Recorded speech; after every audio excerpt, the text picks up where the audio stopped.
Hello and welcome to the Professional Insight Podcast, Season 6. We still don't know the episodes, but no one really cares. I care. My name is Brandon Curry, and where's everybody else? There we are. I care which episode. I'm Jeff Collins. I'm Josh Bond. Trevor Lindy. And our special guest today, a huge friend of the show, huge fan of the show, just, I'm sure, writes in all the time. The legendary Charles Adler. How are you, Mr. Adler? Big fan of the show, and I happen to know because I'm a big fan that this is episode 4,294. Nice. By the way, I love your intro. There you go, Jeff. I love the intro of the show. I love Chris Rook, of course. I'm sure Chris Rook produced it. It feels like Mad Men that I'm coming on, which is one of my favorite all-time series.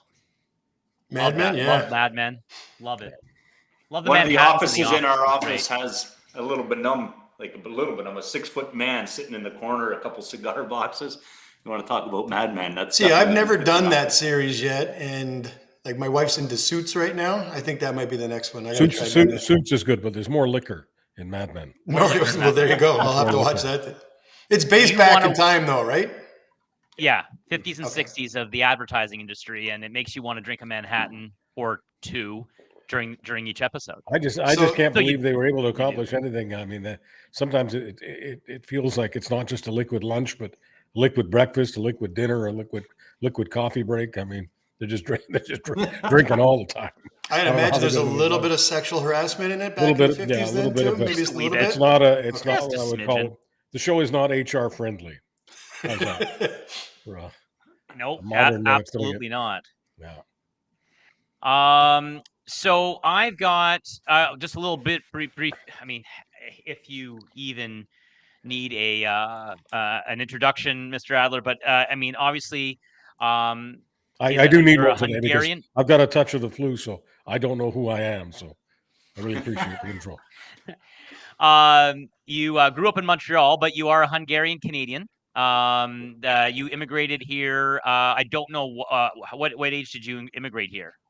I was only 2.5, so the Hungarian thing Okay. is a bit of a footnote. I know most about Hungary from my parents. Many of their experiences, for anyone who reads about my history will know that many of their experiences were negative. So I am called a Hungarian Canadian because I guess that's what I officially would be. But I just think of myself as a Canadian. Now we might have to cut the show early if you're from Montreal and you cheer for the Habs. Well, I did cheer for the Habs for a number of years, and then there was what do they say in your senses? What do they say in the crime world when the statute of limitations? Yeah. So statute of limitations kicked in. It was easy for the statute of limitations to kick in because the Habs that we've had for the last 20 years are absolutely nothing like the Yvon Cornway and Jean Beliveau and Guy Lafleur Habs that I cheered for. So I cheer for the Jets because Winnipeg has become my adopted home. Winnipeggers have been very, very good to me, and the Jets are religion out here, the Jets and the Bombers. So those are the guys I cheer for. Absolutely. You're about to go through a rebuild then, it looks like, eh? So that'll be interesting, the Jets.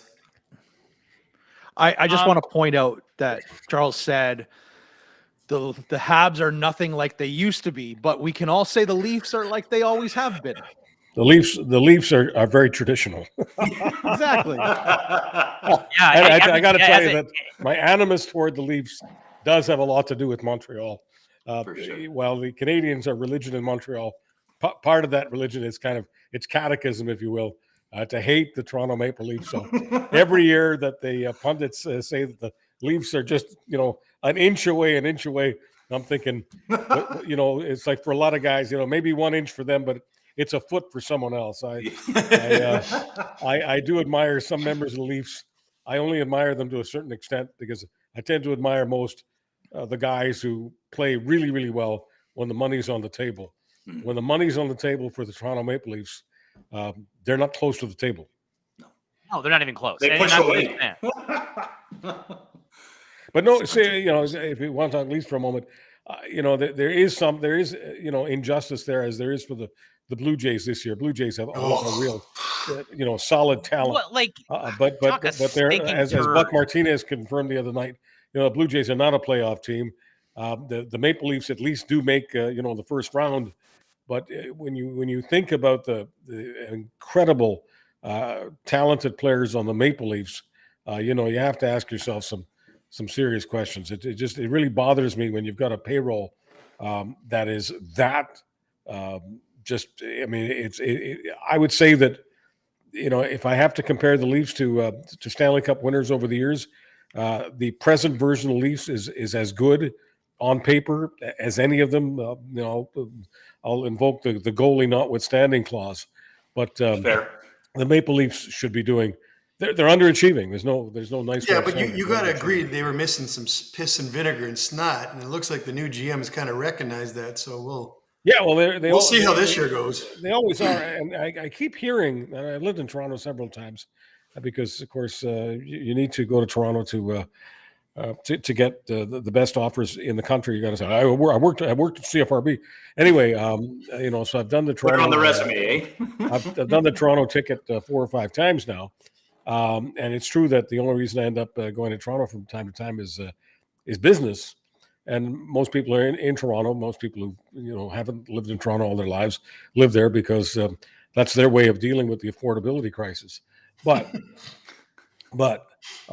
the idea that all of the people who make excuses for the Maple Leafs say that they're under more pressure because they're working in Toronto and they're working in a very, very difficult media environment, et cetera, that is the biggest load of crap that gets emitted in Canada frequently. It is not true that it is more difficult for a person to be a hockey player in Toronto than it is in Winnipeg or Vancouver or anywhere else. That's just nonsense. First of all, most people in every market in Canada right now are the majority, especially the majority of new Canadians, are not huge fans of the National Hockey League. They come from most of them come from places where soccer is the national religion, not hockey. Hockey's not even close.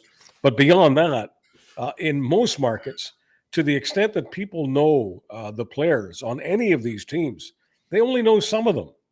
I mean, I don't doubt that there may be 1 million people in the Greater Toronto area who can recognize 2 or 3 of the superstars of the Maple Leafs if they just saw them in their street clothes. But the idea that everyone who wears a Leafs jersey is being stalked constantly by people and by media, it's nonsense. That's bullshit for sure.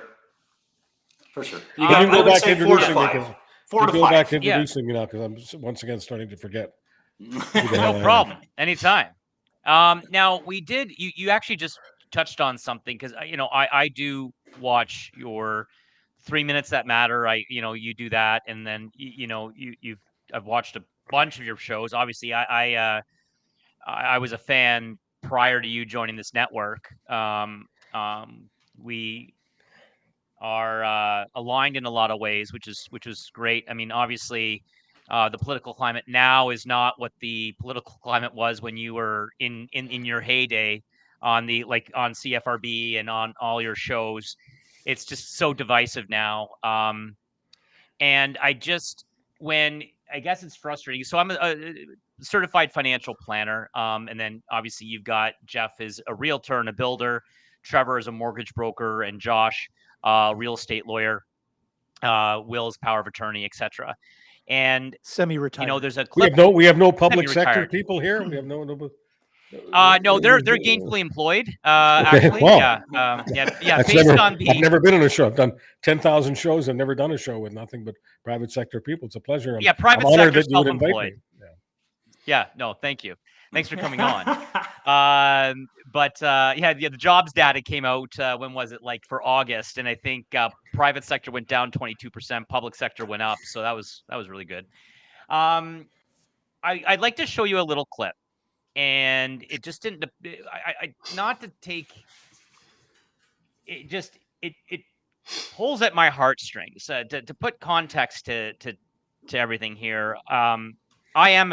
If I were to lean anywhere, I'd lean capitalist more than anything. On most things, except when something happens to an individual that they did not do anything. I.e., COVID-19 shuts down the Niagara Casino, and they're all put on CERB, which is $2,000 a month as opposed to what they're used to, which is $70,000 or $80,000 a year. People lost some houses and stuff like that down here in Niagara. But this, if we can show it, and then I want your opinion and your insight on just the political discourse that's going on right now and how the average person is getting screwed. Rookie, can you tee that up, please? That'd be great.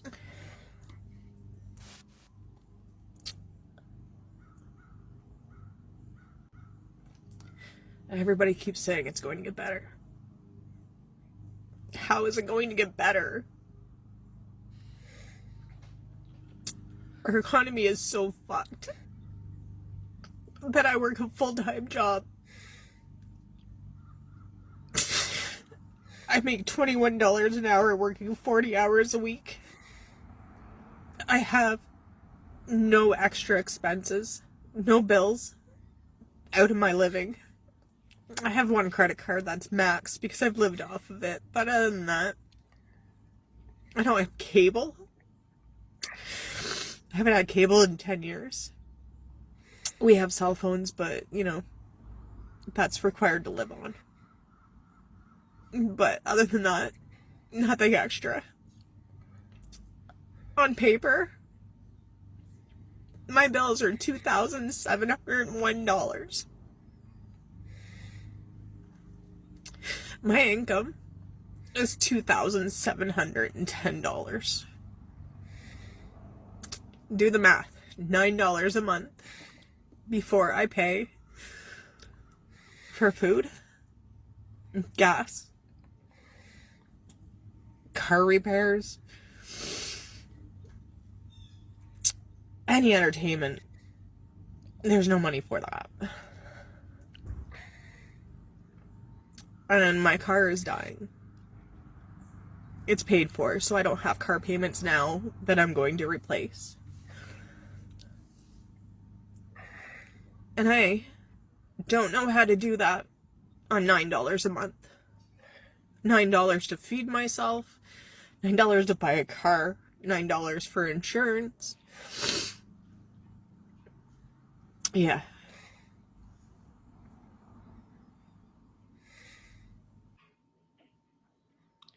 You cut that My short. wife sent me that. Yeah, my wife sent me that clip, and you know, my wife's a psychotherapist up at Toronto. There, a couple hospital network there, and you know, obviously with what I do for a living, I'm the one that does the cash flow statements. I'm the one that does, you know, for our family, and that's fine. It just is. That's just what my passion is. But the political discourse right now, and regardless of politics or the parties per se, it's just disgusting that someone who makes $40,000-$50,000 a year, and in a lot of cases higher, can't make ends meet. And a lot of this, in my personal opinion, is because of stupid decisions that bureaucrats and politicians made at all levels of government and from all parties. And they don't care. Like in Niagara, I just added, and the guys know this, because of the municipalities, our property taxes went through the bloody roof. So I'd like to, like, you do address some of this on your show, but I think sometimes it just gets lost onto, like, why can't I criticize the current prime minister regardless of the fact of what party he's from? Or why can't I criticize our current premier in Ontario or your premier in Manitoba, regardless of the party that they're from? Like, can you've lived, and I don't mean this to be facetious, I mean, you've seen a lot more than we have. And I'd like to have your insight, like what the hell is going on? Because you've seen the 70s, the Volcker, right? And rate hikes and stuff. So go ahead. By the way, I've got the flu. I wasn't sickened by what I heard physically, but I was sickened by it mentally. You know, when I see someone who is clearly working hard and clearly being very honest about what she has and what she doesn't have, and I'm thinking in my brain that the only way that she can escalate her standard of living, the only way that she can get stress out of her life to some extent, is to move to a country where no one speaks English. That's a sad picture of Canada. And while the chattering classes aren't involved with these kinds of conversations, because they're talking about, whether or not the education system is a sex Godzilla, grooming and invading their children, while that is taking up, thousands of yards of airtime. This is the story. This woman in Niagara is the story. And Pierre Poilievre may say that, she lives in a shack, and then that becomes the controversy. Well, the controversy isn't about whether or not she lives in what Pierre Poilievre calls a shack. The controversy is simply this: is our country for everybody or for just 60%? Because she represents at least 40% of the country right now. They're different. We have different labels, working poor, working class, but it doesn't matter what the labels are. She's one of the many people who can't even afford cable. Not that cable is cheap. That's a whole other story. But the point is that what most of us throughout most of our lives considered the basics, and I'll just put it in the starkest terms possible, because that's what I guess I'm known for, and that's one reason I've been invited to this excellent podcast.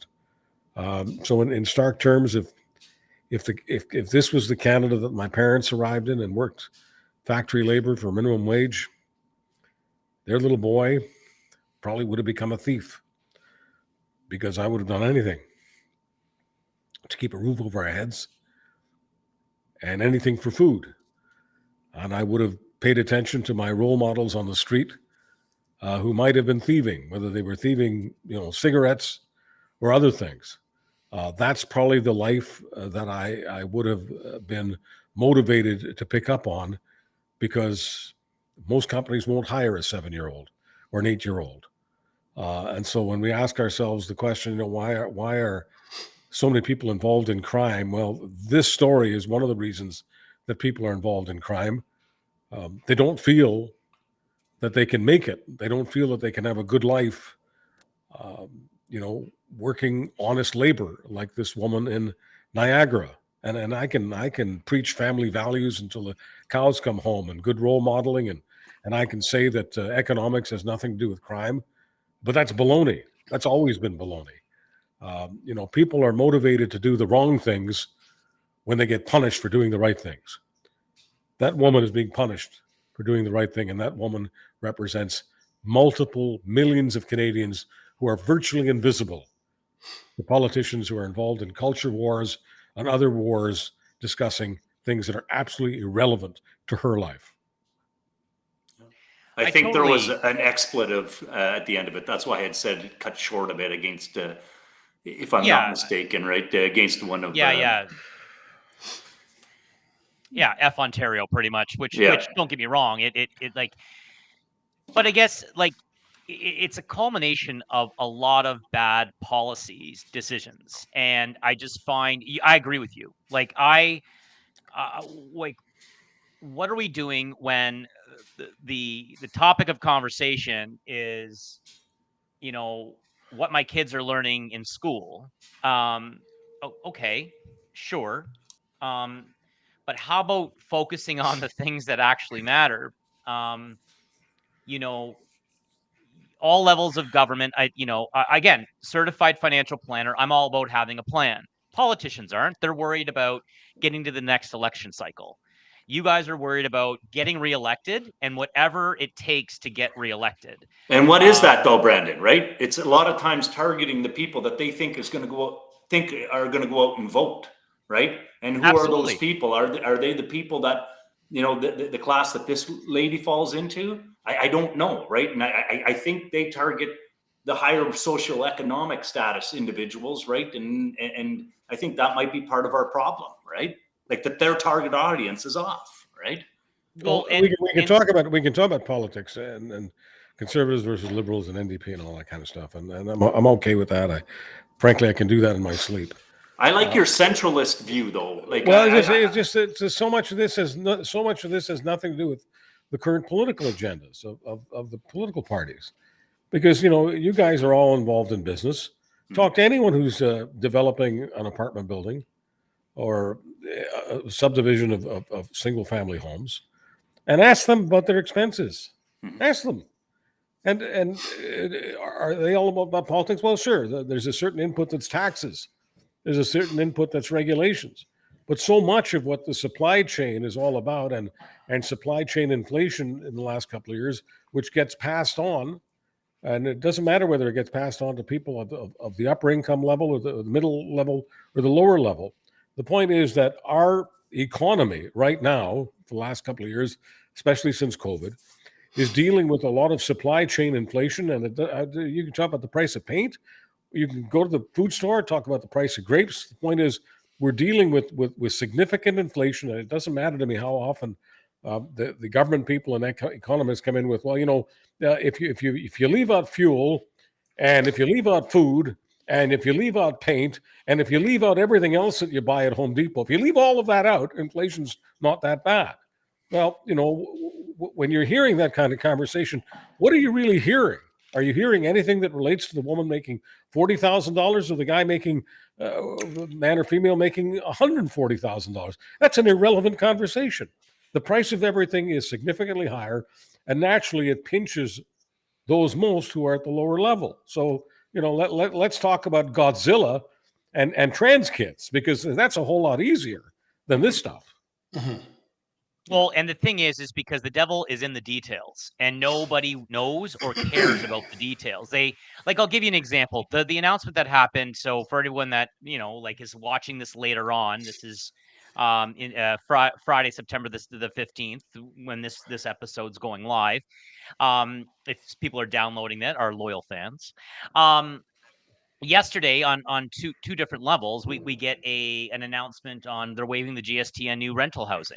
Okay, good. That's a good step, but that doesn't make housing affordable. We need to get people out of into housing. Then there's the affordable housing. We're going to affordable housing. There's lower down the prices of groceries or we're going to tax you. It's like, well, taxes will just get passed on to the end consumer.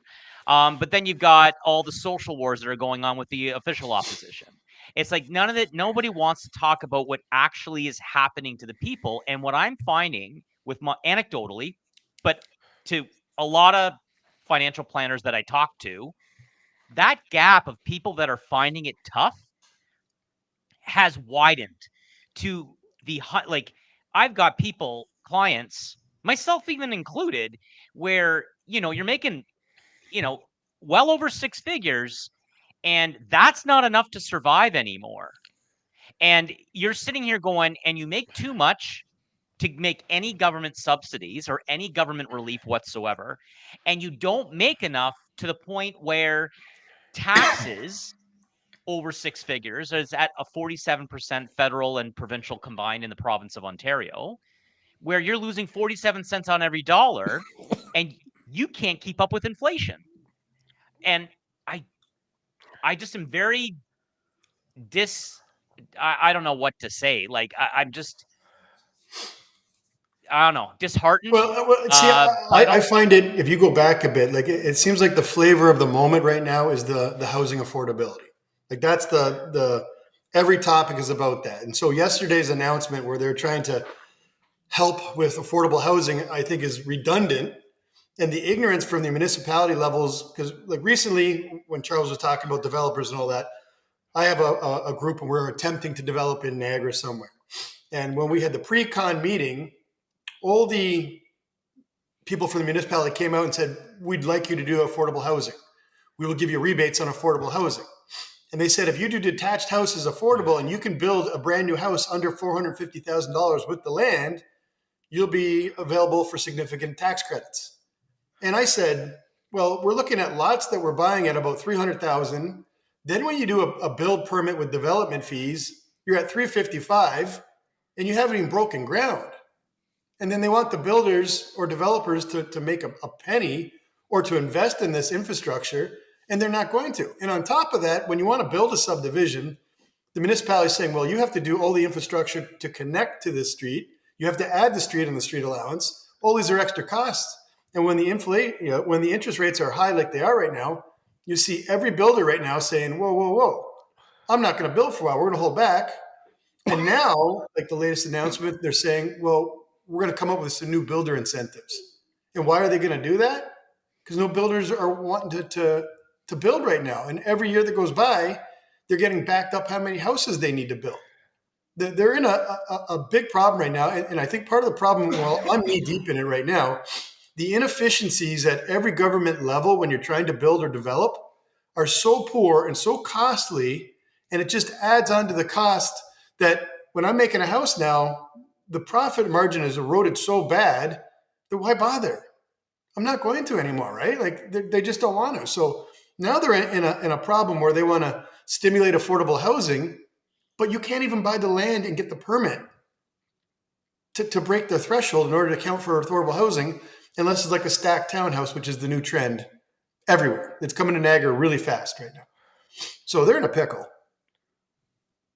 Yeah, I mean, there's certain things though too, right? I mean, you got to think of the footprint, like the size of our properties, like, I mean. Oh, and they're going like this now too, right? Which is probably good, Jeff, right? I mean, like most of us live in like 2,000 square foot homes and probably don't use at least 500-600 square feet minimum of it, right? Like, and it's just, a lot of us grew up in 1,000 square foot homes, 1,200 square foot homes. And it just, there's that perpetual cycle up until now where it's bigger, right?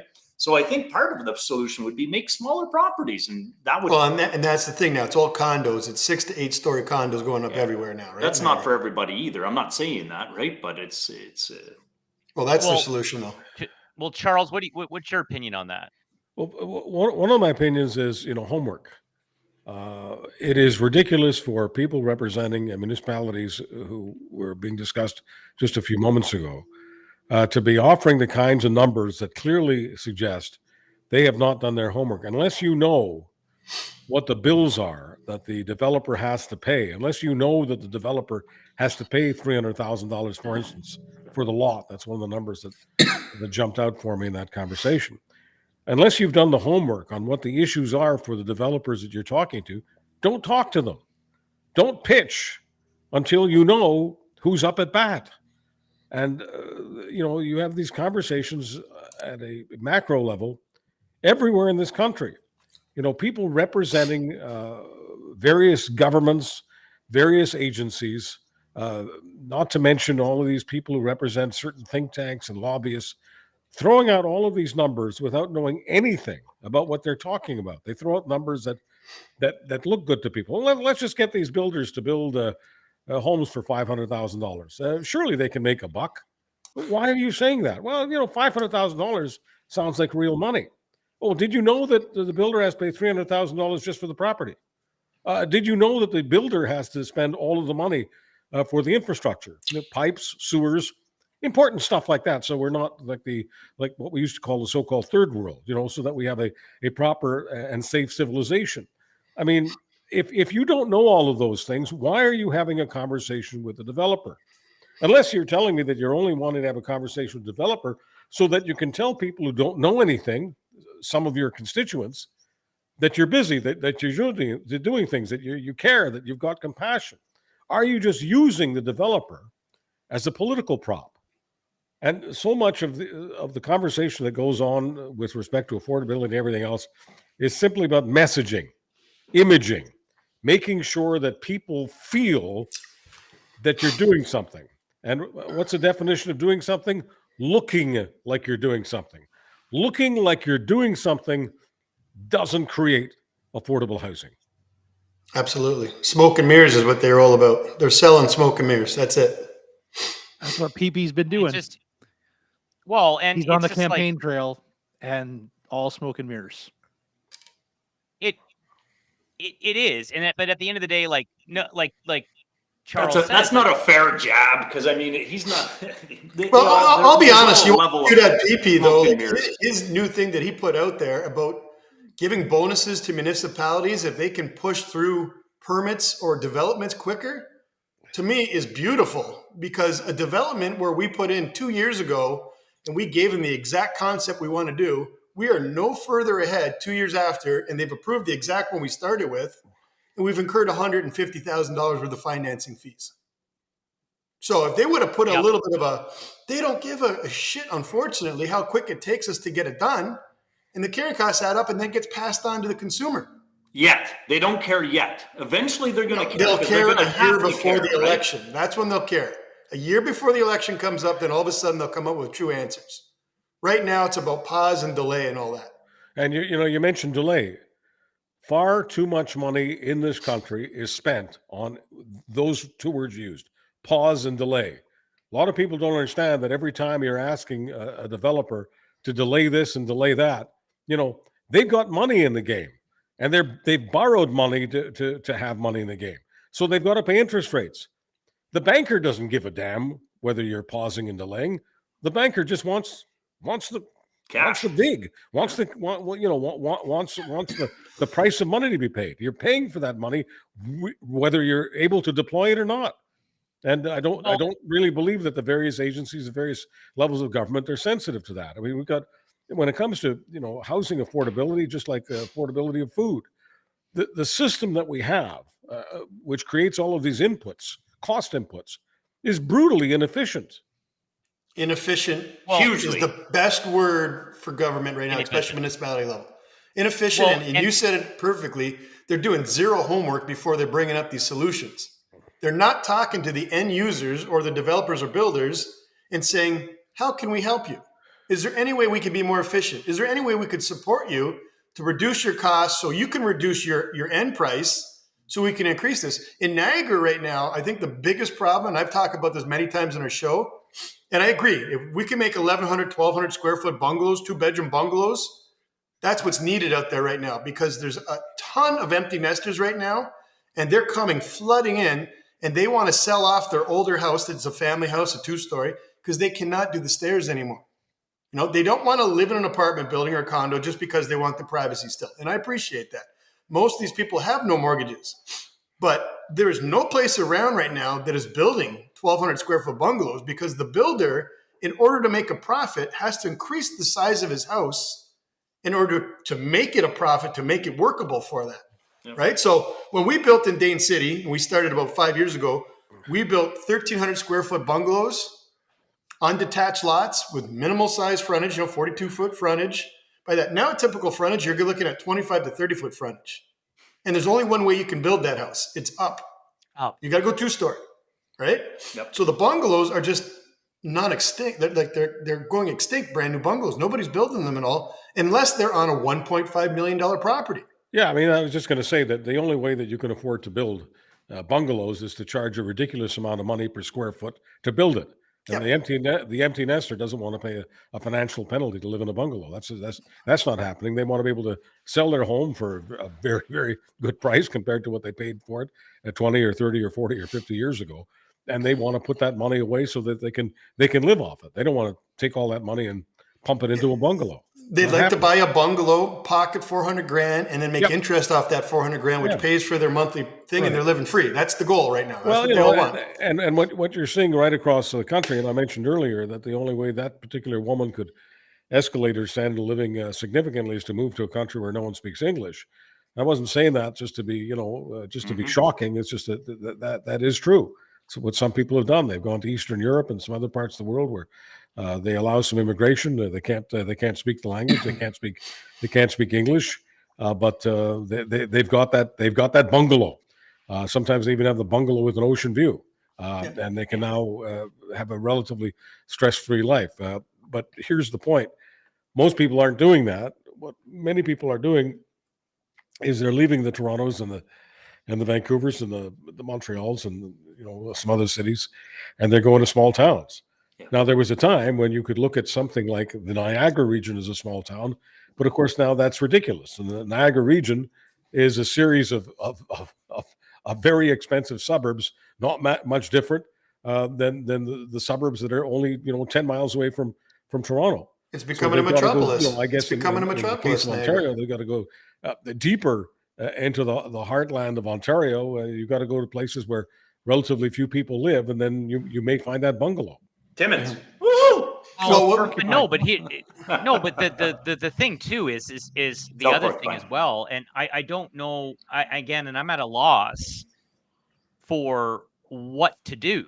Like, and I think the biggest problem is, and if you can give me some insight on this, Charles, that'd be great, because I read or heard somewhere, can't remember, because I try to digest as much as I can, that I think as early as 1968, we were able to impeach politicians, and that got taken off the table. Not recall. So there's a difference between recall and impeachment. just so people are understanding. Recall is like California, where you get a whole bunch of signatures and you just recall and you go to a re-election kind of a deal. But impeachment is when, there's a fireable offense, or there's negligence or gross negligence, kind of like, I don't know, maybe the Greenbelt right now. We don't have that as voters. And we have no recourse to fire these politicians that we may have, some advice or some hesitation. Am I right in that? It was back in the late 1960s. Canada did have that, did it not? I honestly do not recall. I'm not trying to give you a political response. I don't recall politicians being impeached, but I also don't think that let's say you could impeach politicians right now. You could impeach some of them for the Greenbelt. Let's go with that.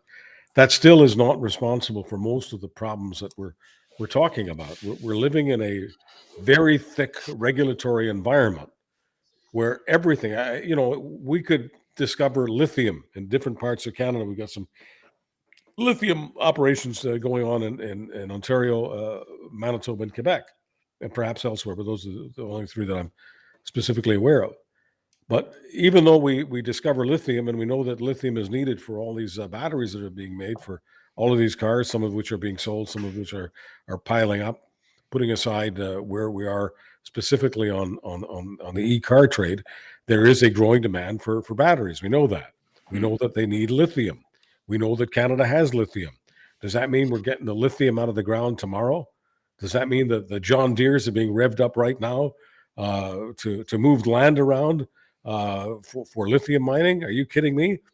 A news announcement could come out today on a lithium mine exploration that will get underway, but will get underway might mean we'll get underway in a year, 2 years, 10 years, 20 years.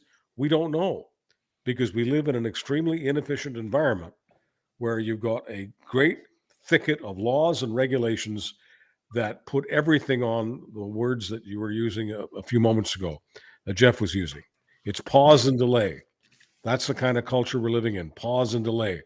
If pause and delay was this operational in football, nobody would watch it. We've gone from shock and awe to pause and delay. That's what's going on. You bet. I mean, we talk about bringing in 500,000 Canadians a year, 500,000 new people a year. We talk about, at the moment, I think we've got over 800,000 foreign students in this country. So clearly we don't have enough housing for all the people that we've got here. And we certainly don't have nearly enough housing for all the people we're bringing in. And yet there is no pause and delay on that.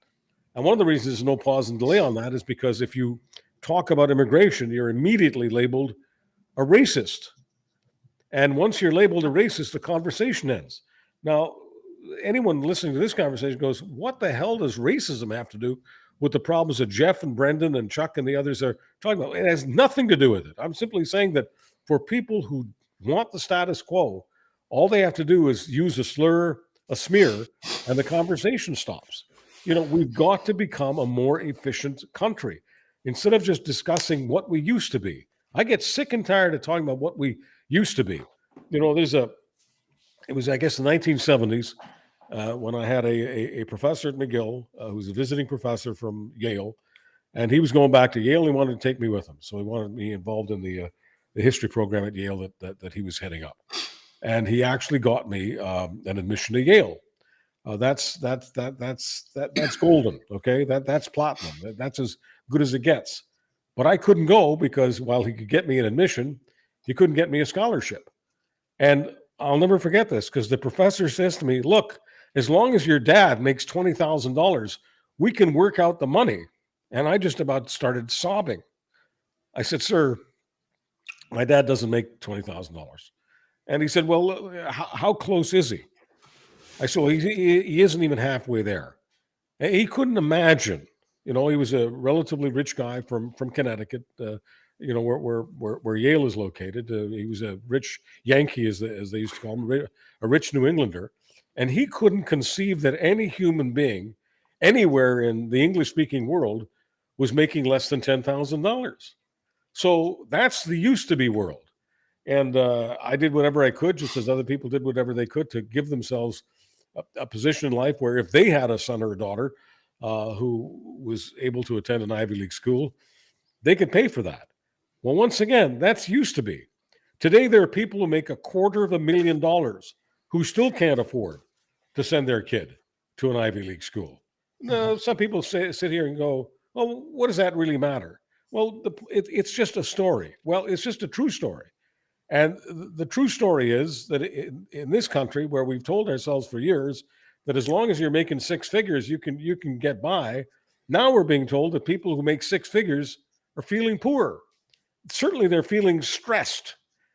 People talk about poverty and they say, well, we don't know what poverty is because we should take a look at what countries in the developing world are doing. That doesn't matter. That's just academic. That's just theoretical. We live in the real world. And the real world that we grew up in, anybody that could hit six figures was hitting the jackpot.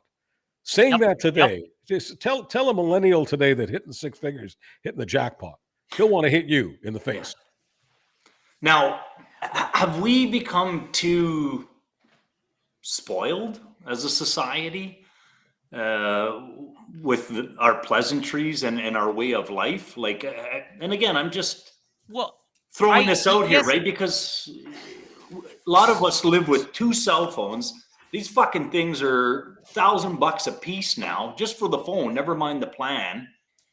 Like, so whereas our old phone used to cost, $20 a month, right? Like, kind of deal. Well, yeah, but everything there's if you go back to that video, there's nothing in that video that she said, okay, that if she's sitting across the table from me as a client, there's nothing that she's doing wrong that I looked at that and went, now, could she have made some bad financial decisions, earlier in life that could have put her behind the 8 ball before she started? Possibly. But everything that she's told, like everything that she said she's cut would be the things that I would ask, no, do you really need cable? The answer is no, you don't. You don't need cable. But you need a cell phone if you don't have cable, because you need a hotspot somehow. You need to be able to get internet access somehow.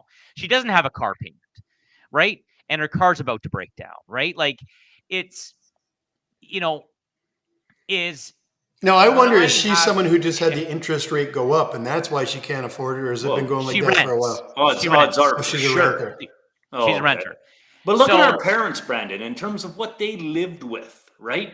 They lived with a lot less than what the average person today lives with, right? And I'm just playing advocate here, right? Obviously, I'm just saying, like, is there something that we've kind of, as a society, have contributed to our current kind of? There definitely social media has exacerbated the keeping up with the Joneses mentality 100%. That definitely exists. The Trevor sees it when he sees a millennial coming in going, I want to live in this suburb, just like where my parent, like the very, very much like I want to start off with where my parents left off. That is definitely a situation. But when you do peel back the onion, the core of it all, a lot of people, it's death by 1,000 cuts, and a lot of those cuts they can't even escape. I'll give you an example. I can tell you unequivocally when I look at people, hey, can you show me your cash flow statement? They look at me like like a deer in the headlights. They've got no idea what I'm talking about. So I'm a guy that has a fairly detailed cash flow statement. My wife wants to tear out her eyeballs all the time, but it is what it is. And I literally get I get 3 emails from my municipality. I was telling Trevor this yesterday. And I pay my property taxes monthly. And no word of a lie, coming out next month with 20 days notice, I'm getting an extra $400 taken out because of an impact reassessment. Oh, so you guys have been reassessed in St. Catharines now? No, just based on the permit that I used over COVID. But I thought the taxes have gone up, though. They have 10.5%. Yeah, that's from an MPAC assessment, though, right? No. Okay. No. MPAC has not happened since January of 2016. Yeah, and that's a big problem coming. That's going to be a big. This is a permit issue. I issued the permit, right, and because of the rentals that I did in my backyard, and I said to the lady that I got at City Hall, I said, "Do you understand that 55% of Canadians are about $250 away every single month from an unexpected expense to going into bankruptcy?" And I go, "You're giving me 20 days notice that an extra $420 is coming out of my account? I'm lucky. I have savings, but this is the type of stuff that happens to people that they don't budget for, and there's your problem." Well, the problem is right now. Trevor's mentioned it lately. I think you gave me a couple examples, and I won't say any names. I don't know the names anyways. But 70-year-olds and 80-year-olds who had mortgages and all that. Yeah. They still have a mortgage, which to me, like it's tough, but they do have it, right? Because they've had life expenses and all that. Yeah. And this interest rate that's coming up right now, like the stories that are about to come out are going to be heartbreaking for some elderly people who got by with almost no mortgage. And all of a sudden they're incurring an extra $300, $500, $700 a month, right? So like it's going to get ugly. Well, I know, Charles, you have you have a limited time. So I'll let you take, I don't want to chew up too much of your time because I really give us 3 minutes times 3. Be perfect. So I don't know. I guess maybe we could be, I'd like to hear, Charles, what do you think is going to happen the next year in Canada? Yeah. Where's it going to go? Where are they moving this puck? Where are they moving the puck? How are the smoke and mirrors going to come out? I don't believe the government can make can make a significant difference in terms of housing affordability. The only way they could would be to borrow many, many more billions of dollars and increase the debt to essentially to create a parallel market. So yeah, if you spent billions of dollars on, let's just call it co-op housing, off-market housing, create a separate market where you buy a home, you buy one of these co-op homes, but you can't ever put it on MLS and get 10% more, 15% more. They will only go up at 2 or 3% a year. If you were to create that kind of market, you'd have to spend, as I say, you'd have to borrow many billions of dollars to do it. I just don't think the government will do that. So I don't think the government can make a significant impact on housing, and I really don't believe the government can make a significant impact on food. So is this issue going away anytime soon? I don't think so, and I'd love to be wrong. Yeah. Now, do you think there's a prospect that I feel the same way? Yeah. Do you think there's a prospect that we're going to start seeing the interest rates tip a little bit within the next quarter? Well, I think the interest rates are bound to come down for the worst of reasons. The economy will be slowing down. We might even have a technical recession or a real recession. Recession being defined as 2 quarters of negative growth. That still is possible, and there's no way they can keep interest rates at 5 and 6% when the economy is not even growing or even in decline by 1 or 2%. So that's just that's history and that's math, and that's the way it is. Now, where we go politically, I don't know. Whenever people tell me about polls that are polling something that is 2 years away, it means nothing. Yes, polling is an accurate snapshot. At the moment, the Conservatives are significantly ahead of the Liberals. The problem I have beyond the polling is I don't see any ideas coming from the Conservatives that are going to solve these major problems of ours. I mean, the major problem of all problems in our society is the inefficiency of our supply chain. It doesn't matter whether we're talking about food, transportation, housing, you name it. Everything that is costing us money is costing us much more money because of inefficiency. And the only way that changes is to have an extremely fiscally responsible government. I don't see extreme fiscal responsibility coming out of any of these political parties, and that I have to say that includes the Conservative Party. If anyone wants to say to me that the federal Conservative Party or Doug Ford's Conservative Party is extremely fiscally responsible, I mean, sorry, that's a laugher. That's just not the case. And the reason these parties aren't being extremely fiscally responsible is because they don't think that you can win politically. You know, they just don't believe it. There are too many interest groups that want money, too many interest groups that want money spent on obviously their particular selfish interests. That's what they're about, and it's a democracy. So that's fine. And people should be willing to advocate for whatever it is they're advocating for. But so many interest groups over the years, and so many interest groups that have been craving regulation and taxation have been winning their arguments, because they've been winning their arguments by going to the public and having the public sold on the idea that their particular cause was worth spending money on. Now we've got a system where we can't even afford the basics because of all the money that's spent. I think one of the biggest problems right now is we're allowing 500,000 new Canadians coming in the country every year, and we're ignoring triple that every year, with the changes. So, well, one of the problems, that whole argument about people coming in. I mean, you hear this all the time. Well, we have to bring these people in because who's going to build the homes? Mm-hmm. And, this idea that you can't find a way to recruit people in this country to work in the trades, it's the most ridiculous argument I have ever heard in my life. Absurd. We've got parents who are worried that their kids getting their arts degrees aren't going to be able to make 6 figures or 7 figures. Duh. Well, encourage them to go to the trades. Encourage the kids themselves. And how do you do that? You show them the money. Yep. And I'm sorry, the average person who's going to get a C grades, 2.5 GPA, working for an arts degree, he's not going to make nearly as much as that same young person who can work in the trades. And yeah. I just think this idea that the trades are still stigmatized, or they should be stigmatized, is crazy. And if it means that we've got to put some trade schools into universities so that we can call it a university education, that's fine with me. But this idea that you've got to bring in millions of people into a country where you have no houses for them and make houses more expensive for everyone else because we're stigmatizing the trades, I mean, that's insane. See, Charles, right now, my best friend's son, he's 18. Instead of going to college, he became a carpenter and an apprentice under my partner. And now he's a carpenter full-time at 18 years old.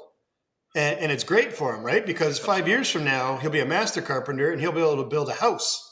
At 23 years old, he'll be able to build a house and be, very substantially supporting himself and everything like that. And I find it encouraging because, like you said, and no offense to people getting an arts degree and all that, but you're hoping there where when you have a shortage of houses, what are you going to need? You're going to need tradespeople to build this. There is an offense to too many people going in and getting an arts degree because they don't know what the hell that they want. They go to university. Somebody's told them, listen, you got to go to university. You can't go to college, right?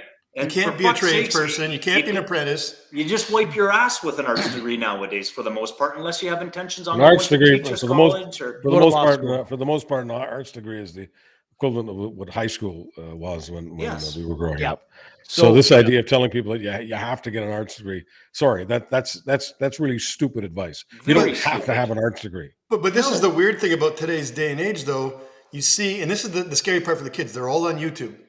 They're not really watching podcast, but they're on YouTube. Right. And they're watching these kids who have no degrees or anything like that, and they're millionaires. I don't know if it's smoke and mirrors and showing that, but the amount of viewers they have or followers they have or subscribers they have, and they're doing nothing but being a jackass on YouTube, and they're becoming millionaires, making more money than doctors and lawyers and whatever you want out there, right? But listen, so my sister can't do that.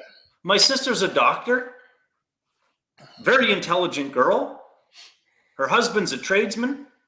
Her 2 oldest boys, the only ones that have gotten to that level, one's an electrician, the other one's HVAC. So one comment I'll make. Good parenting, in my opinion, right? We're talking about apprenticeships. There needs to be apprenticeship reform, period. Yeah, 100%. Because carpenters is 1-to-1. Ridiculous. If you got a carpenter's what been out for isn't 20 years, he can one-to-one? do 5 to 10 apprentices under him. Here's Yeah. reality, I think- though. What trade isn't one-to-one?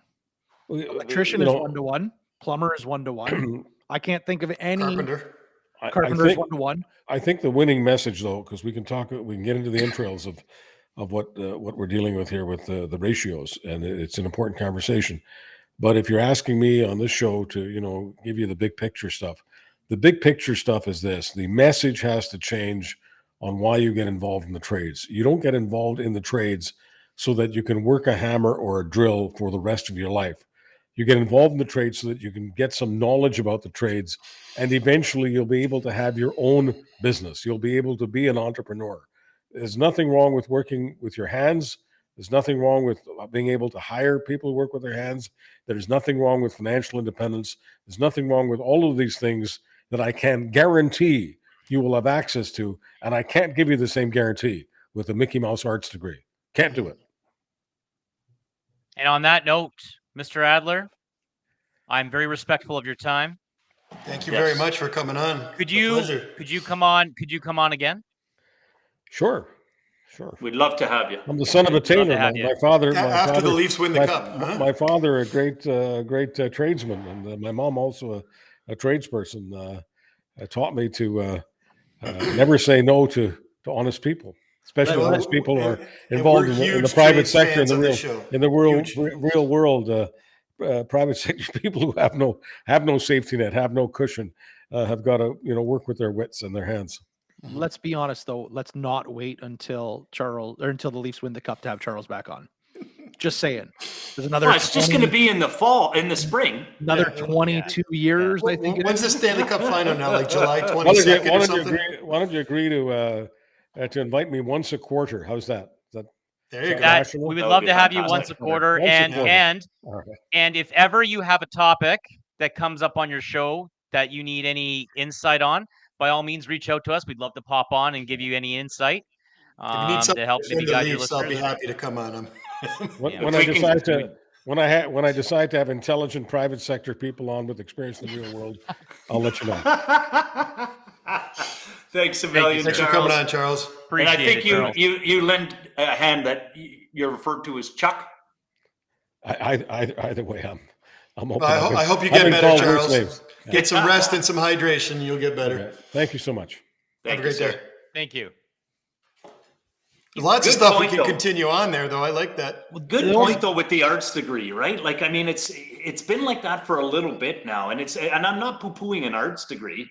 Like, you know what I mean? But this is the weird part, though. Like these kids with art degrees can go into making TikTok videos and all kinds of crazy shit like that, and they're banking $1 million a year in certain places in the States. I don't think that's not the norm. That's not the norm, and like we're for example, our kids watch YouTube Kids, right? Yes. That's just I want to make sure that I know what they're watching. Yeah.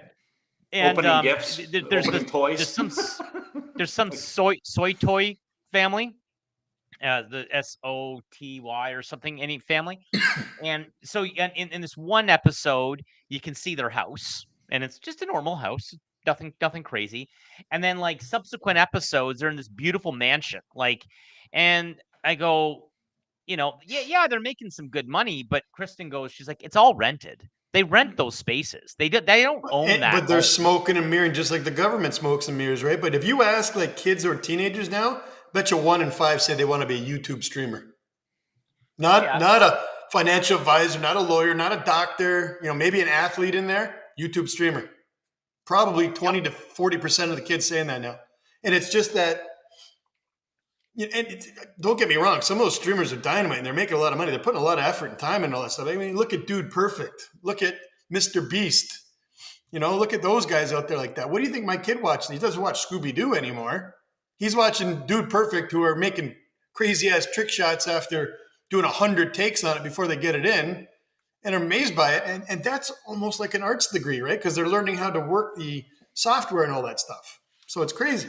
Yeah, when I say arts degree, what I mean is, like, when I went, we finished high school, there was almost a stigma if you didn't go to university. Yeah. Oh, there still is. You know, like, what's the matter with you? Why aren't you going to university? And I think as a society, we got to shift that, right? Because I raised my kids to try to chase what's going to make them happy. Right? It's funny you say that, because whenever we have our family friends gather around and all that, I'm always the one who says, I really don't give a shit if he goes to university or not. Yeah. I would like both my boys, and I'm very open about it, to get into business with Dad. What I do, either building or real estate, right? And helping them out with that, because I'm going to be able to groom them and spend more time with them, right? But when the families I talk to, they look at me like I'm speaking a different language from another planet, because how could you not put your kid in university or college? And I say, well, how many kids that go to university and get a degree, or a college degree, or a university degree? To get a really good job, you have to go to law school after, or med school, or whatever you want to do, or take another course after that, right? If they want to do that. And I can't dissuade my sons from doing that if they want to do it. But I realize I don't have a university or college degree. You know, I'm like four credits away from a college degree. Do I want to go back and finish it? No desire to whatsoever. No desire to whatsoever. I can impact society way more doing what I'm doing, and trying to show my sons there's a different way to do it. But when it comes down to it, no matter what you do, it's going to be your work ethic and your customer service. You could have a great work ethic and terrible customer service, you're not going to make it.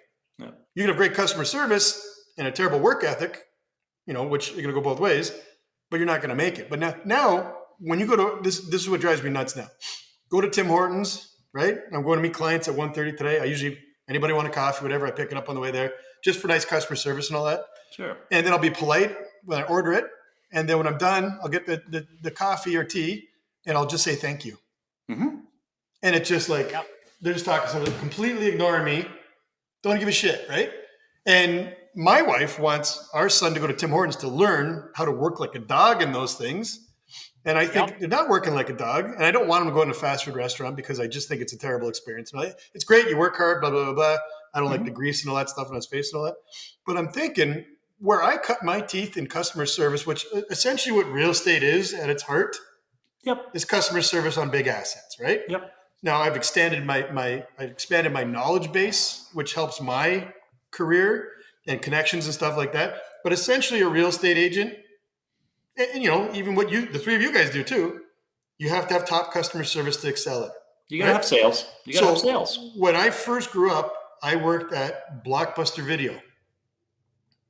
I crushed it as much as you can in a retail job. Yeah. But it was learning how to deal with people and learn how to deal with, conflict and stuff like that. Then I went to Future Shop after that, which was a commission-based one, which was different. And commission-based is not for everyone. And essentially, we're all kind of commission-based here, all four of us, more or less, right? Because we're going to eat, what we serve, more or less, right? And we don't get repeat business unless we excel at it, right? No one's going to refer you of your shit. Yep. It's bottom line, just like trades and all that stuff. Yep. Right? So if I had to revamp schooling and all that, right now, I think the biggest dog shit thing about our economy, our industry, is the customer service is so balls right now in almost every aspect of stuff you go to. When you go to a store, I won't even say a music store to buy something for my kid. Walked around in there for about 15 minutes. Not a single person even approached me and my wife. When I worked at people don't care anymore, right? No, they just don't care at all. They don't give a shit right now. And that's the problem I have with a lot of the government workers in municipalities. Mm-hmm. There's no incentive for them to get that contract done or to get that permit in or anything like that. They don't care. They get paid the same amount. Collect my paycheck anyways, right? And that's the reason that I went into real estate, is that if I work my ass off, I'll be compensated more. And what drives me nuts is if like I had a Lexus for a while, loved it, and I got some slack from my friends. Ooh, Lexus. Or I pull up to a meeting, and another realtor be there with his clients, and he'd have a BMW and he'd have a Lexus. And honestly, I could care less what I drive. It's marketing, right? It's just marketing. If you're a realtor, it's going to get you there regardlessly, right? if you show up in a neon for a real estate appointment, you probably lost a client, unfortunately. Yeah. And that's a fact of it, right? Yeah. If you're a lawyer and you show up at an appointment and you've got like a 1992 Chevette, you're probably not going to get that. You're not going to get that client. It's an unfortunate part of it. True story, Jeff. I used to drive a beater vehicle, and you'll get The CAO from the city, the CAO from the city of Timmins, who love him, Joe Torlone. It was a beauty of a man. He's, haven't talked to him in a bit, but regardless, he looked at me and said, "You've been representing us for 10 years and you're driving that piece of shit." Right? Well, and at least he's candid enough to talk to you. But yes. If you're a realtor and they're interviewing 4 realtors, they watch everybody they pull up to your house to talk to them. Yeah. Shit, his car's probably not going to. It's an unfortunate thing, right? It's a stigma attached to it. And it's probably the same for all 4 of us right here, right? So 100%. If you have the wrong one, right? So it just customer service is just so poor lately that I've found, like going to Tim Hortons, going to, I won't even say the music store because I don't want to besmirch any local businesses or anything like that. Sure. Even when you're dealing with trades right now, to be honest, how many times have you seen on Facebook is that I'm looking for a concrete guy or I'm looking for a landscaper and I've called 7 people, no one's called me back. How many times have you seen that? Yeah. No, it wasn't. Sorry, Trev, we cut you off. You had something to say there and we went on a rant there. Honestly, I can't even. The only one thing that I was going to say is a number of years back, being connected to some trades professionals, I tried to get a trade. Not only is apprenticeship reform required, another huge problem in getting an apprenticeship, unions. Yeah. 100%. Honest to God, because you like just the whole, you need a company to sponsor you and all of this, like it's the whole cart before the horse scenario when you're trying to get an apprenticeship, but it's also a union that's preventing and interfering with that. What do? You do nothing. Yep. Like, and when I say like tried to, my family is very, very closely connected to some top executives, part of a large company locally here of trades professionals. Nothing could happen. Yeah, I agree though. Complete reform for trades needs to be done. But where does the reform come from, right? Yeah, the reform's got to come, in my opinion, from the schools. Implement more co-op programs, right? So part of the schooling is...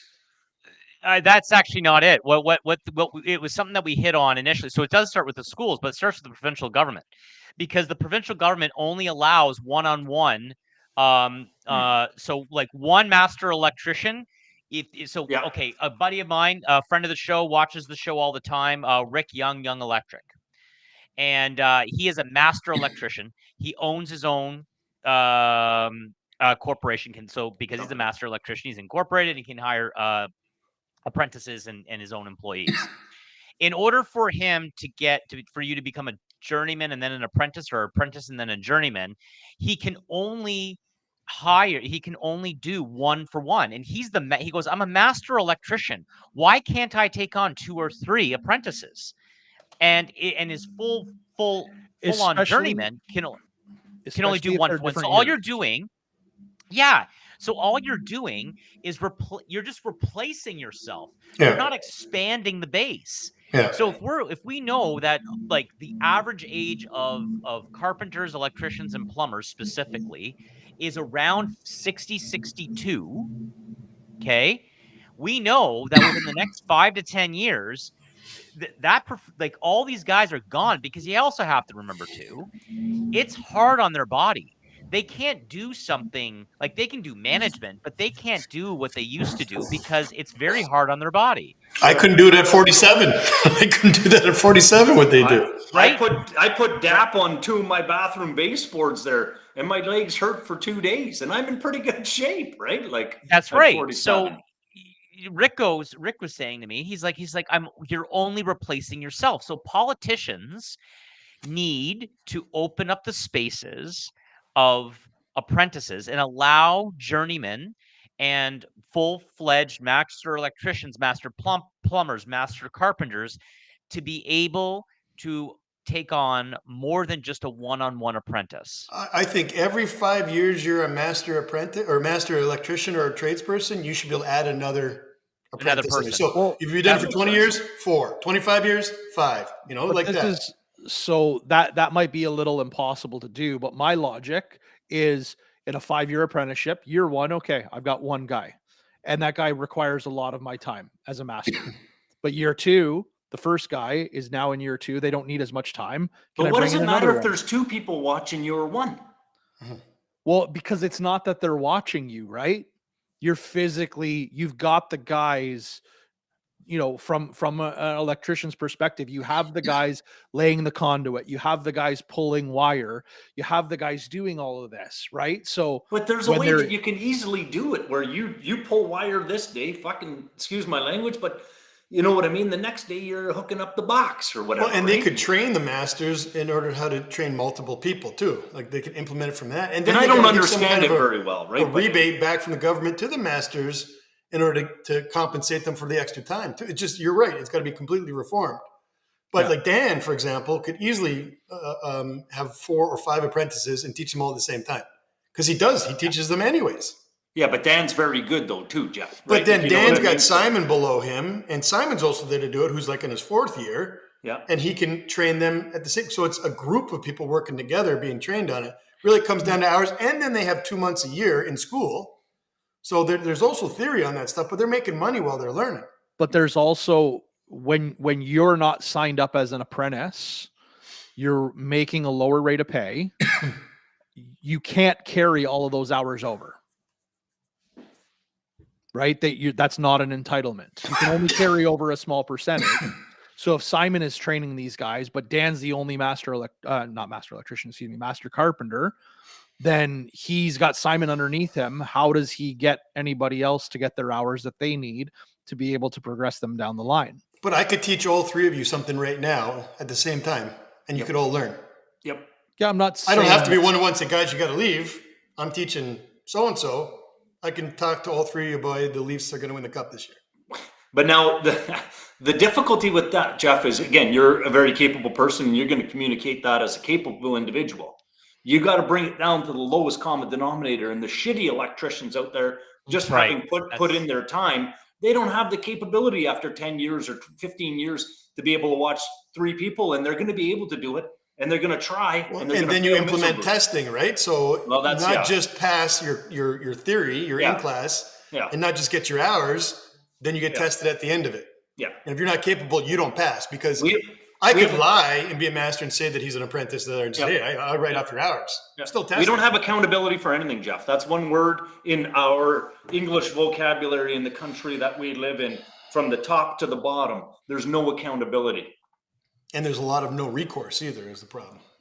Absolutely. Especially accountability. Where's the accountability for the government with the money that they spend of ours? It's not even the money they spend. The it's only the accountability. Of ours. The only accountability is the next election. That's it. Yeah, it goes liberals who spend, and then they got to get out because the tax is high, and then conservatives cut. Well, they're cutting too much. Then we got to go back to liberals. Boom, boom, boom, boom, boom, boom. Always cyclical. But always keep in cyclical, mind, and that's why. Although it's at the ballot box that we get to make the decision, it also doesn't correct the bloat, right? The people that aren't elected officials, they still exist. They won't go away. They don't get terminated, right? Why? Like, Curry and I have talked about this before. One of the reasons for the city of St. Catharines going up by 10.5% is they're hiring more employees. Yeah. Right? So their efficiencies are terrible. So, apparently they have too much work, not enough people to do it. Why isn't City Hall auditing? They should be auditing everybody's capabilities with work. Yeah. What do you and their performance? Done? Because in the performance and everything. Private sector, you'll get fired. Fuck around and get fired. Fuck around, find out. Have you seen the new thing with AI that they have on Starbucks employees that they're trying now? No. They actually have cameras watching, and it counts how many times they've served clients and their efficiencies for it. It's neat. It was on YouTube and all that. So it's literally got, he's served like 27 coffees in that 1 hour or 15. And they're showing all their employees right there. Like the AI is going to be crazy. Now you blow that up, and that's going too far though, right? No, but I mean the difficulty. But you just said you want accountability, and you want to be able to measure. I want accountability, but people generally don't want to be accountable. Mm-hmm. Like when I grew up in Timmins and different circumstances, and it was a completely different world. But normally speaking, our clerks had a higher threshold in terms of what the expectation is out of them. The average clerk. Compared the to average clerk. Another firm or whatever? Yeah. Yeah. Did you pay them accordingly? No. You didn't pay them accordingly? No. I mean, it wasn't set at a higher standard. Well, they're probably paying the same as another firm, but they're doing more. I had no point of reference relative to when I came down south. Okay. You just had a high standard of what you required. 100%, right? And I just followed along with, I bought into the business, right? So I kind of bought in, and there was one girl that was exceptionally, Nancy, exceptional talent in terms of a clerk. And she was my head clerk, and I just, you know what I mean? Whatever I can push her way financially to kind of keep her happy is what I did, right? Not even keep her happy, to keep me happy, right? Because I mean, I wanted to keep her happy. But again, it was a smaller sector.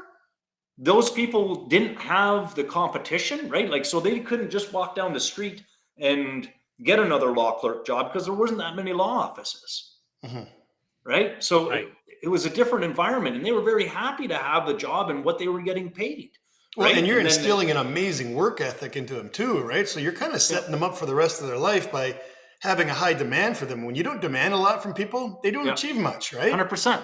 So people most of the times are only going to do as much as they have to do. Yeah. Right. But now we live in a society where if you don't, they're going to leave and they're going to go across the street and get a job. You know what I mean? Like, I think we've lost, not all people, like we've got fabulous clerks that we work with, right? But you see it, there have been a couple that have rolled through, and there's no loyalty there, right? No matter how good you're trying to be with them, there's just, I don't know, there's a shift. There's a shift in society. And I mean, I moved from the north to the south, so there's a little bit, you know, there's some inherent differences there, right? And I think there's a lot of burnout from COVID and all that. And there's a lot of malaise that people kind of live in right now, right? Where that exceeding expectations is becoming harder and harder to come by. Yeah. You know, you can and all that, but it's exhausting. I think people honestly are saying, I don't need to push myself that anymore because it's stressing me out. I think that's part of it right there too, right? But you want to exceed expectations, you'll get ahead. Yeah, but there's I firmly believe that. The accountability piece, Jeff, right? Like, I mean, it's like our clerks nowadays can't do the volume that my clerks did in Timmins because of all the bullshit that's involved in the files. Yeah. You know how it is. Every transaction that you touch nowadays, somebody in that process is a donkey and creates a headache for our clerks. Like, did you hear from your fellow lawyer that closed one of my deals last Friday? Did he talk to you at all about it? No.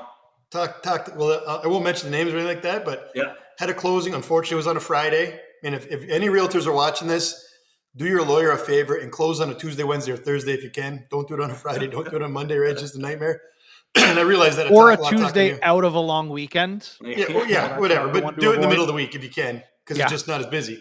But we had a house closing, and the lawyer at your firm, and it wasn't my choice, I try to get it to you guys all the time, had called 10 times, faxed, emailed, everything, couldn't get a response, couldn't even leave a message for the other lawyer. They had a requisition about 2 weeks earlier. So yes, I did. I did hear about this. So then, then your fellow lawyer called me, and first I heard about it was 4:15. So I jump on the phone right away. I'm calling the other agent who's from GTA, right? And not all GTA agents are lawyers like that. I don't besmirch them all. It's happened a lot more lately. What's going on? Okay, let me get on the phone. Call back. He's been into his lawyer's office and signed all the papers and handed a big check in. Great. Well, you still got to close. Where's the money? So 4:35 or 4:40, the money all of a sudden appears in the account out of nowhere, but you still need closing documents to close, or you can't register until it's after 5 o'clock. You're done. Right? So land registry office closes. Yeah. So like 4:58, the paperwork comes in. The other lawyer's like, we can't close now. There's no time. We've been begging you all day to call us back. Right? Yep. And so writes a big letter. We're unable to close. We'll close first thing in the morning on Monday. Yep. And wrote like a kind of snide. Yeah, you could say that politely. And, but protected the steps of what happened that day, to put it on paper to protect it all that. And the other lawyer gets back and says, this is disgusting, and I'm going to take your client to small claims court and all that. And really, it was like, pick up the damn phone. Exactly. Have a voicemail that works. Reply.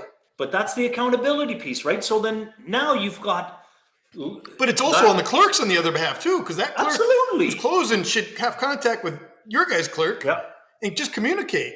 But that's what I'm saying, right? Like, I can't have the same expectation out of my clerks nowadays relative to when I started my career, which is crazy, right? And I think the biggest reason for that is that lack of accountability that a lot of people carry with themselves nowadays. And it's almost always one piece, the insurance broker or the mortgage broker or the other lawyer, the other client. Like, you know, out of dealing with 8 or 10 people on one transaction, there's almost always a donkey that makes everybody else's job that much more difficult. Oh, I needed insurance to close? Yeah. We told you that in the introductory email 2 weeks ago. Yeah. You know what I mean? And it happens it's so friggin' frustrating. Well, and there's mortgage guys on the other side too sometimes that are dropping the ball, right? Not even having everything. Absolutely. Appraisal's not done. Appraisal's done like 3 days before. Like, we all experience what's going on? And that's why I'm saying, in terms of my expectations out of my clerks had to change. Yeah. It had to change based on the bullshit that they're dealing with now. Right. And that's not fair, because initially I came down with the mentality being like, well, why aren't you guys as productive of what I'm accustomed to? Right. Well, I think it's great though, because your high expectations are going to increase their skill set, which really in turn should increase their pay, regardless if they work with you or someone else. Yeah. But you're doing a favor. High expectations should be the expectation on anybody. For sure. But just say, for instance, Jeff, if my clerks used to do 25 deals. And now they're doing 60. No, one clerk up north was doing 25. Now I can only really expect her to do 15 to 20, because in order to get the 15 to 20, she's probably committing as much, if not more time. Okay, yeah. I see what you're saying. To get it done, right? Because you're jumping through more hoops or dealing with more idiots, right? Mm-hmm. It's so frustrating, because our society, I guess, generally, from what I'm seeing, because of that weak link, has become less productive. Yeah. It's weird, because my expectations on most files are I'm going to have to pick up some slack here, and I don't care. I'll have to get it done, but it is frustrating. But when I expect it now. When you started, though, was it? No, I was probably the weak link when I started. Well, I mean, we all were to a certain extent, right? Well, but experience makes big changes for you. 100%. So if you've had, for example, like a basement where water's coming up from a drain and you've experienced before, first time you experience it, sky's falling. 100%. Black mold in an attic on a deal that I have, sky's falling, right? But now it's like, no, I've been there, here, this is what we do. I've been there. Yep. That's the difference. And experience is, you can't get it without time. You just can't get it without time, right? And that's the unfortunate thing. That's part of the business. Or a good system where you're coming up, working together with somebody who has had that experience.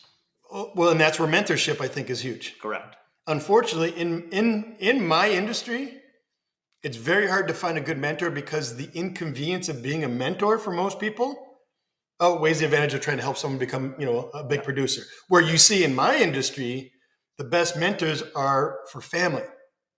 Yeah. So if I get my sons in there, I'm going to mentor the shit out of them, right? 100%. Just because it's me helping a family member excel. Where like me I and want John, to help a competition excel and become my competition sometimes. Yep. You might want to do it. The mentorship, I think, in real estate, the way they do an apprenticeship for trades, at least half the time should be a mentor. You should be required 2 to 3 years to mentor under a real estate agent before you be released into the wild. No, you could have I disagree with you. I say you well, the broker's there for that too. You mentor 2 to 3 years, and then after that, you got to give another 2 to 3 years under that person as well. After they've given you their time, to train you, pay it forward. I think if you did that, it would increase the quality of real estate out there, and that's kind of the brokerage's duty to train that. Yeah. But they make it incumbent on the realtor, for example, to if you want it, you figure it out, kind of, right? You train, you got to do that. Yeah. But there's nothing more valuable than a mentorship, like with you and John. right? Yeah. You've mentored him to where he is right now. He'd say and without no, that, yeah. but without that, he probably wouldn't be the lawyer he is today, right? And if I get an opportunity, I've taken a couple shots at mentoring before and all that. And if they don't have the same work drive, work ethic that you do, how do you mentor them? You can't instill that on, right? Either you want or you don't in this business. 100%. You want to make money in real estate? Work. Yep. How do you work? Talk to people. Most industries, industries, right? Work. But the mentorship thing, I think, is so crucial to becoming successful. Because if you have a great mentor, you'll probably flourish in your career. If you don't, you'll probably be out of it in a year. You could flourish, but you might not be good. Right? For me, I honestly, I didn't flourish for the first 10 years of my career. This October 7th, I'll be 20 years in real estate. 20 years. First 10 years, couldn't find the right mentor, couldn't find the right training, and I trialed and erred forever. Screwed up so many things, and unfortunately, I look back, and it's like probably all you guys in your career, you look back, 100%. made mistakes when you did it and all that stuff, right? And gave the wrong advice or whatever. But now I can guide that, and I love talking to young agents that call me every once in a while to do that. But it's tough because you're on the phone for an hour a day talking to these guys, trying to help them, and it takes away from your own business, right? There's no compensation for being a mentor, unfortunately. You can in real estate, you're taking some of their cut. I don't like that. But I look forward to be able to mentor both my boys in either part of the business I do if they choose to. But that's why I was saying, Jeff, don't take the cut off them when you're mentoring them for 2 to 3 years, but then, maybe have them work under you for another 2 years and then you get some payback. You know what I mean? Well, but that sign a contract where there's that's part of the problem. Like if you're a realtor and you're in the top 5% of the real estate industry in your particular, you're making decent money. You're working your balls off. Not gonna lie, it's not easy money. You're working really hard to do that, right? But to get paid $1,000 a quarter to mentor somebody, is it worth your time to do that? Not a chance. It's an inconvenience. There's no compensation for it. Correct. It doesn't, and that's why they have these teams out there who are officially mentors with, higher expectations, and they'll take 50% of their income. Do I think that's fair? I don't think that's fair either. But I mean, realistically, but they're getting a mentorship more or less, right? Yeah. And I mean, but look at the amount of time that Brandon, Trevor, myself, you, like we donate, we coach, we're on Wise Guys. You know what I mean? None of us get paid for any of that. It's peace of mind, it's spiritual healing and stuff like that. It's giving back, helping people out, right? And I think a lot of people have gone away from just friggin' helping one another out just for the sake of helping somebody out. Yeah. Well, karma, sometimes you put it out there, it comes back to you too, right? And you shouldn't do it for that reason, but it is. But it's also tough because when you have your own family too, you want to spend your time with them as much as you can too, right? I'm not saying you have to donate all of your time, but if everybody donated a little, everybody knows. Everybody, look at you got the same people coaching that are volunteering at the not-for-profit agencies, etc. Right? Like there's 20% of the population that does this crap. If maybe 50% of the population did, it'd be a little bit less of a load to carry. I coach my boys. Yeah. Well, I coach Ryder, but the whole team, I love it. I love being the coach. Absolutely. Of the team. I think it's one of the best experiences. And it's the most unthankful thing too, because you're getting yelled at by other parents or sitting on the sides and all that. You say, here's the whistle. Here's the whistle. You can show up here an hour before every game and stay an hour after to clean up and all that. Yeah. Go right ahead. But I love it. We're having our baseball party tomorrow with all the kids coming over. And they're all kids that are going to high school right now. They're first year in high school. I can't wait to talk to them all. Yeah. So I was with them 4 days a week in the summer, and I haven't seen them since, right? So I've been lucky. Most of my parents have been. Trevor, have you coached yet at all? Or I know Bond does. You coached like 2 things, right? Yep. Yeah. Curry, are you going to look to coach when your kids get a little older? I don't know. Maybe soccer or something if they get into soccer. Or, no. They're already into soccer. I just don't have. I right now don't have the time to. Well, you do a lot of time on the philanthropy side. Curry's having conversations about being broken down in the winter in the car. Yes. Yeah. Too much of that going on. And not for the podcast, Trevor. Well, we did promise that a couple of the ladies from last night that may come up at our NBG meeting. So we don't have to get into full detail. I need to hear this story. I don't know this story broken down in the car. You have the conversation offline, but Chez was part of this conversation as well. It was quite comical. If he was ever in a pinch, he would be extra friendly. Is really what it. So one other thing that I want to point out, Bond. Obviously, last night you remember Brandon's hairdo. Yeah, looks like he's got a new cut. A fresh cut, apparently. Yeah. It's fresh. Yesterday just wasn't good enough. Just for the episode there. Just for the episode, yeah. Nice. There we go, and he'll be back at his barber or hairdresser. Well, nobody saw. I also got a new haircut. I just didn't do it as skin tight as Curry over there. Yours does look very nice as well, Jeff. He's got the UFC. I didn't quite go that way because I got too many little bumps and shit on there. It looks a little. He's got the full hawk going almost there. Right, he's almost full hawk there. You almost got the. Does it go all the way to the back too? You got the point. Yeah, all shaved. That's what all the kids got now. They got the mullet going right down the back. Right? It's almost like the Mohawk? The Paul guy, Logan Paul, and what's his brother's name? Jake Paul. Jake Paul. Yeah, they all got that haircut now. All the young kids. Before we end, I got to give a shout out to my man Strickland, knocking the shit out of Adesanya, UFC. Oh yeah. Did you see the big merger too? No. The people who own UFC bought WWE. It's under one. Oh, I had heard that was in the works. Vince McMahon is no longer the sole controlling person for. I'm a big WWE, UFC, sports economics. I love that. I could talk until I'm blue in the face, but that just happened. That's crazy. They bought it for like billions and billions of dollars. That's crazy. So now Dana White's not in control. He's the CEO of that division. Okay. But he doesn't have final say on UFC, so they might. Because the big debate in UFC is they don't pay the fighters enough, right? And I don't know if you saw The Rock bought the one guy a house. Did you see that ever? No. The Rock had one guy who had like $7 in his pocket. He was like a UFC fighter training, living in a car and all that. And he won his match and he won like a $10,000 kind of bonus, whatever. And The Rock was so touched by it, he bought him a house. Wow. It's crazy. And then Dana White went on record and said, well, if I had The Rock's money, I'd buy everybody else. I think Dana White's doing all right. He doesn't have The Rock's money. Well, I'm I think pretty The Rock's sure Dana White's going to eat right now. Dana White's doing okay. Yeah. Well, The Rock owns that. What's that tequila brand he owns? Makes some big bucks. Nah, I mean he's done well. He's a marketing genius, right? Like Oh, which is crazy. Right? Heard it with the eyebrow. Rocky Maivia. Well, you ever watch the show The Young Rock? It's the story of him. No, I haven't. Oh, it's great. It was like 3 seasons. I'm a WWE geek though. So. Well, I heard Triple H and Stephanie McMahon were pretty close to being at the helm of WWE. They were going to be. Triple H is in creative control right now. Stephanie McMahon stepped back because I think there's family issues there. Okay. And Vince has the big lawsuit against him for being a womanizer. Womanizer. Yeah, that's the big thing now. Crazy. Yep.